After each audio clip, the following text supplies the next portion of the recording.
En esta presentación analizaremos cómo se aplica el segundo principio de Newton a sistemas en movimiento circular uniforme. Para ello, se explicará brevemente la teoría, para posteriormente desarrollar detalladamente tres ejemplos: el péndulo cónico, el rotor y la curva peraltada. Considera el cuerpo de masa m de la figura. Este cuerpo realiza un movimiento circular uniforme sobre una trayectoria circular de radio r. Debido a esto, este cuerpo experimenta una aceleración neta centrípeta a sub c, que tiene dirección radial hacia adentro, hacia el centro de la trayectoria circular. La magnitud de A sub c es igual a la magnitud de la velocidad tangencial v, elevada al cuadrado, dividida por el radio. Esta aceleración neta centrípeta es provocada por una fuerza neta centrípeta. Para un observador en un sistema inercial, con aceleración igual a cero, la fuerza neta centrípeta sobre un cuerpo en movimiento circular uniforme está dada por la masa m multiplicado por A sub c, es decir m multiplicado por v elevado al cuadrado dividido por r. Esta fuerza centrípeta es proporcionada por uno o más agentes externos en el ambiente del cuerpo en movimiento circular uniforme. En la situación de la figura de la izquierda, donde vemos a un cuerpo deslizando en movimiento circular uniforme sobre un piso horizontal sin roce, la fuerza centrípeta es proporcionada por la tensión de la cuerda. En la situación de la figura de la derecha, donde vemos a un cuerpo que pasa de un plano horizontal a una pared vertical pasando por una zona circular, la fuerza centrípeta neta considera los efectos del peso del cuerpo y de su fuerza normal en cada punto de la trayectoria circular. En la situación de la figura de la izquierda, donde vemos a un satélite natural girando alrededor de un planeta, la fuerza centrípeta es proporcionada por la atracción gravitacional entre ellos. Finalmente, en la situación de la figura de la derecha, donde vemos electrones girando en torno al núcleo de un átomo, la fuerza centrípeta es proporcionada por la atracción eléctrica entre ellos.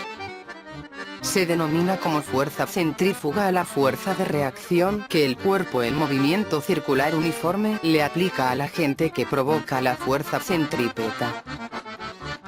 Tiene igual magnitud que la fuerza centrípeta, pero sentido opuesto, es decir, radial hacia afuera. En algunas situaciones, se suele confundir con las denominadas pseudofuerzas que surgen en sistemas de referencia no inerciales, con aceleración no nula. A continuación analizaremos el péndulo cónico que se muestra en la figura.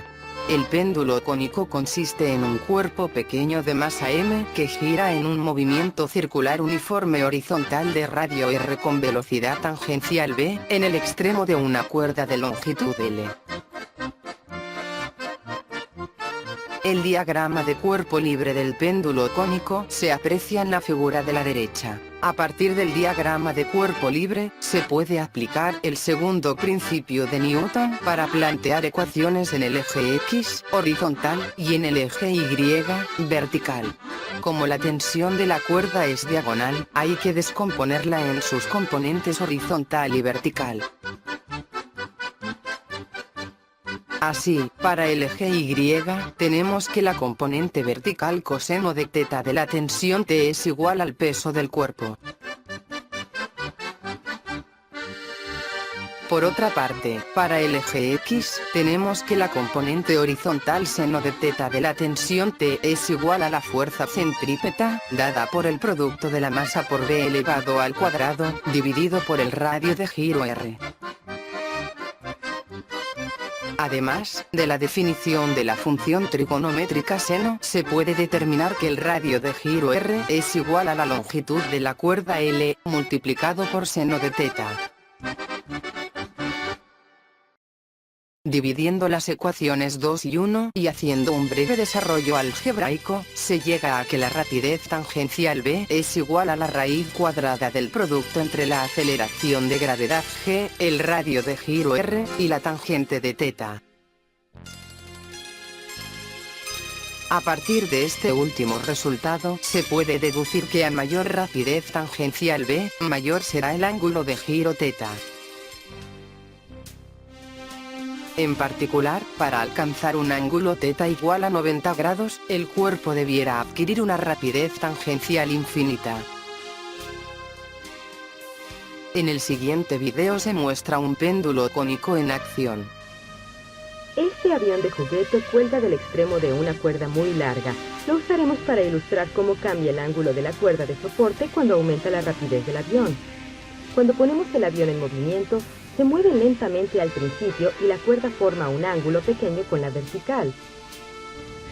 Conforme el avión toma velocidad, la cuerda forma ángulos cada vez más grandes.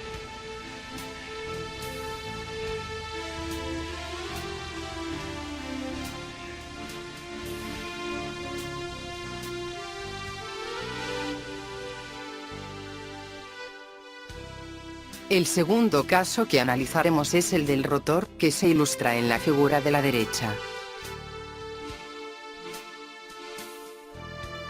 En términos simples, un rotor es una superficie cilíndrica hueca de radio basal r, que gira con respecto a su eje vertical.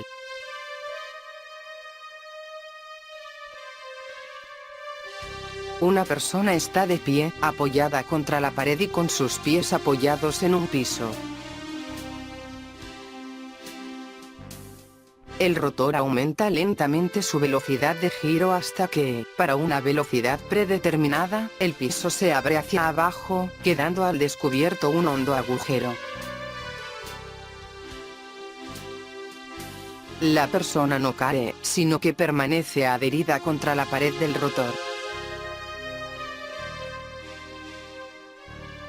La pregunta clave aquí es: ¿cuál es la velocidad rotatoria mínima necesaria para impedir que la persona caiga? El diagrama de cuerpo libre de la persona en el rotor se muestra en la figura de la derecha.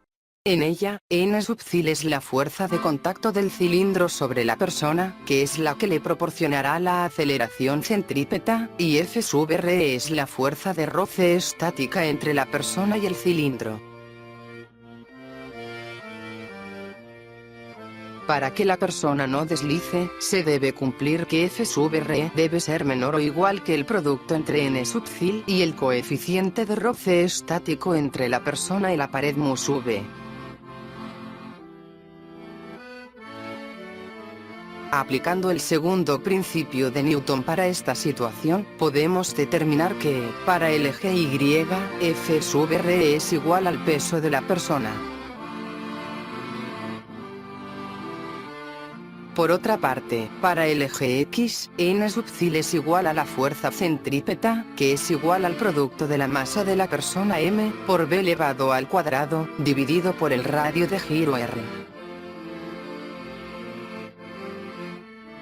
Reemplazando los resultados de las ecuaciones 6 y 7 en la ecuación 5, se llega a que el peso del cuerpo debe ser menor o igual al producto de mu sub v por la masa de la persona m, por v elevado al cuadrado, dividido por el radio de giro r.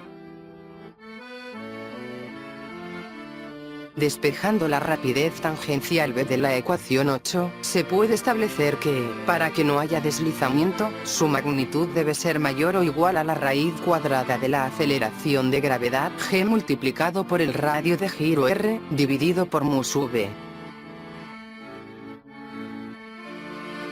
Si la rapidez tangencial del rotor es mayor que el valor calculado, la persona permanecerá adherida al rotor.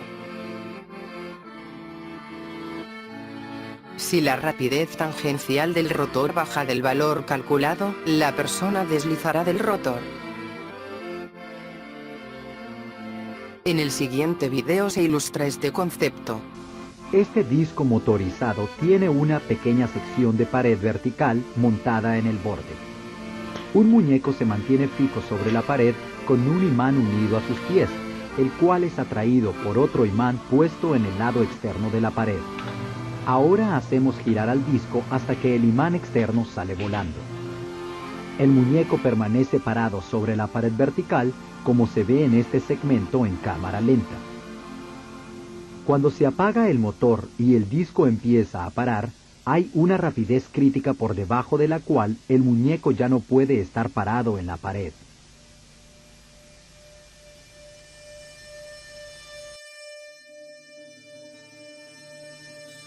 Considere un camino circular de radio R como el de la figura de la derecha, donde un cuerpo de masa m lo recorre con velocidad tangencial de magnitud constante. Note que el camino está a nivel, es decir, sin inclinación lateral o peralte. Para que exista movimiento circular uniforme, tiene que existir una fuerza lateral P que proporcione la fuerza centrípeta necesaria. Esta fuerza P es proporcionada por la fricción lateral del camino sobre las ruedas del vehículo, si fuera un auto, o la fuerza de los rieles sobre las ruedas, si fuera un tren. Esta fuerza de fricción lateral presenta dos grandes inconvenientes. Por una parte, no son lo suficientemente grandes para que el cuerpo pueda tomar las curvas a gran velocidad. Por otra, provoca desgaste en las ruedas del vehículo. Para solucionar esto, se suelen construir los caminos con curva con un cierto ángulo lateral o peralte θ.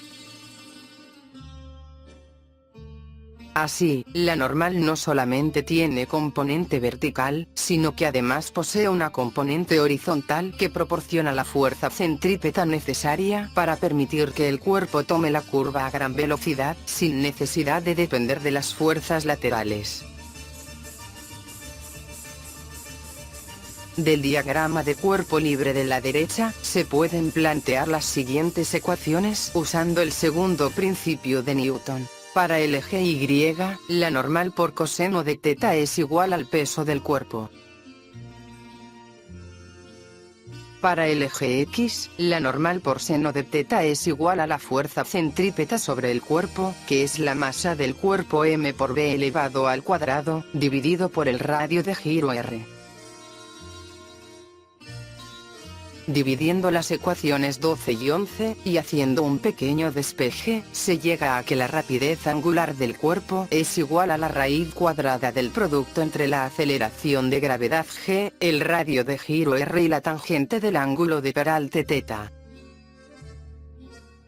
Así, para el mismo radio de giro, a mayor ángulo de peralte, mayor será la rapidez con la que el cuerpo podrá tomar la curva.